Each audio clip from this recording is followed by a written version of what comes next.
Congratulations. You Thank did you. such a great job in this movie, Thank you. Emmy. And I have to say, I don't know who had more fun, you or Emma Thompson, because man, that's toss-up. We did. I think we have the most fun characters, definitely in the book series, which I read. And I just love our brand of evil. There's so much kind of joy and happiness with being bad that you kind of is unexpected. So it was definitely a lot of fun. How did you work with Richard, I guess, to kind of create her and maybe even make her a little bit different than what she is in the book? I guess Richard really wanted her, because she's traveled the world so much, to be kind of worldly and sophisticated, and so he had a lot of input into kind of the general look of the character, and we worked together with a dialect coach and with Emma Thompson as well to kind of streamline the way of our kind of caster, southern, honey-soaked evil speech. So we had a lot of fun, and just being down in New Orleans, being around the voodoo and the Wicca down there definitely infused us a little bit. Yeah, what was it like there, even offset? I mean, my God, you guys, I hope you didn't get into too much trouble. We didn't. Our cast is mostly very young, and I'm like the man in the middle. Like, we have like Jeremy Irons and Emma Thompson, and then everyone else is 17, and then there's me. So I was kind of, the watchdog for all the kids. Oh, that's good. I'm Yeah. glad you were keeping an eye on all of them. And Ridley's look, wow. Well, looks. She has so many amazing, different wigs, the costumes, the glasses, this. Really, just getting into that. Did you have input into that the looks as well? Yeah, I had some input. I mean, obviously the people that created them were geniuses, so they didn't really need my input, my 2 cents. But I was in charge of the manicure. And Ridley's talons play a big part in her gesticulations, so I was in charge of nail painting. And you did a great job. Thank you. I did notice the nails. Thank you. I think you could come out with your own line. Thank you. You and OPI. They're even painted underneath. You need to Thank you. hook up. Excellent. It was very good. You know what? I'm going to try that. Actually. Tried really hard. Most of my character development really is reflected in the nail polish choices. It's important, Emmy. It's attention to detail. It is. It is. Working with this incredible cast, also, let's just talk about some of the veteran actors you get to work with. Jeremy Irons, Emma Thompson, Viola Davis, Eileen Atkins, Margot Martindale, et cetera, et cetera. What is it like for you as a young actor to be on a set with people like this? I just become a sponge. I just watch. Like I'm invisible in the corner. I just watch everyone and watch what they do and watch how, especially with our British actors, watch how they inject humor into places you wouldn't expect. And I think that's what sets our movie apart, too. It's so funny in places, and I really loved how they added that. And working with, Alice and Alden as well, what was it like to, do scenes with them? I think that Alan, I've combined them into one. Alice and Alden are amazing actors. They are natural, and they have these emotional reserves that you wouldn't expect. They're sophisticated and smart and well-read, and I think it's wonderful that their characters are smarter than most movies depict teens, because I think adolescents and teens are so much more smart than we depict them usually.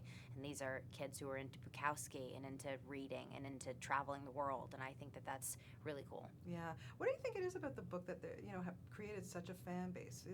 What is it about the story that you think people hooked into? I read all of them. They're really fun. The characters are dynamic. They're fun.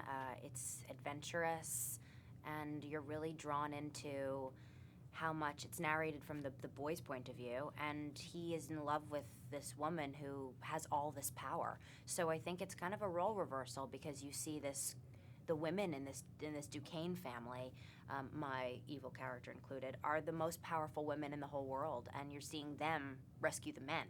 So it's just a kind of different, interesting twist on things. Does it come with pressure when you're doing a role that so many fans are expecting something, or do you just put that aside and go, I'm just going to do what I think is best? I tried to, that's why I wanted to read all the books, because I wanted to have the same kind of knowledge base as the fans, and kind of develop her spirit from that place of the novels. It always comes with pressure, because you want to do it justice, and this character looks different than the way she's described in the book. So for me, it was a risk in a certain sense, but I hope they embrace her, and I tried to keep with the spirit of who she is in the novels. Do you find her relatable a little bit? Because in the beginning, obviously, she's good, and then, her caster thing is that she gets sucked into the evil. But when you look at it and you really kind of analyze it, a lot of kids, if they feel out of, out of it or cast off or whatever, they could tend to go that way when they turn into their teens. It's interesting to think about it. I think my character is, although she's evil and she's gone to the dark side, she's an outcast from her family. And even though she's a badass and she's glamorous and always done up in the best fashions, she still feels like this wounded teen who isn't loved by her family. And that's this amazing depth of anger and evil comes from. It's kind of fun. Yeah, it looked like a lot of fun. We have to talk Shameless because, oh my God, one of my most, favorite shows. I can't get enough of it. I wish it were more online. I could catch ahead. But just what I said to you, just when you thought Frank couldn't get any worse, my God, the stuff he's doing in this It's going to get worse, too.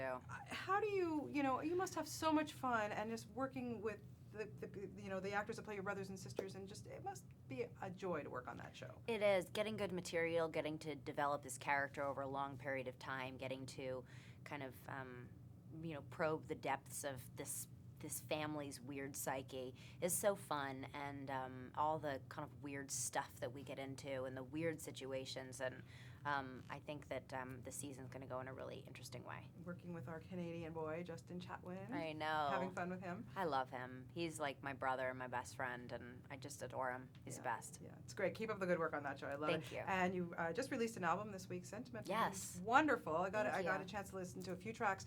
Wow. It was, 5 years or so since your first album came out. So why now? Why finally? I'm glad that you finally did it. Well, a combination of I always wanted to make a record of the music that I grew up with, these kinds of standards, Frank Sinatra, Bing Crosby songs, and also being down in New Orleans shooting this movie, hearing all the street music and kind of getting inspired by that as well. So I made it. Yeah, well, good for you. And Thank coming you. up next, we're going to see a film from you. You worked with Hilary Swank. Mm-hmm. Can you just tell me a little bit about that and working with her? It was a great experience. It's also based on a book called You're Not You, and she plays a woman with ALS, and I play her live-in caretaker. Wow, heavy-duty stuff. Yeah. Yeah, well, look forward to that. Well, again, you did such a wonderful job in this. Thank and you. Keep up the good work and everything you're doing. You're just fantastic. Appreciate Great it. talking to Thank you. you. Thanks, Emmy. Thank you. Thank you. And I love the nails. Thank you. That's funny. Thanks. Okay.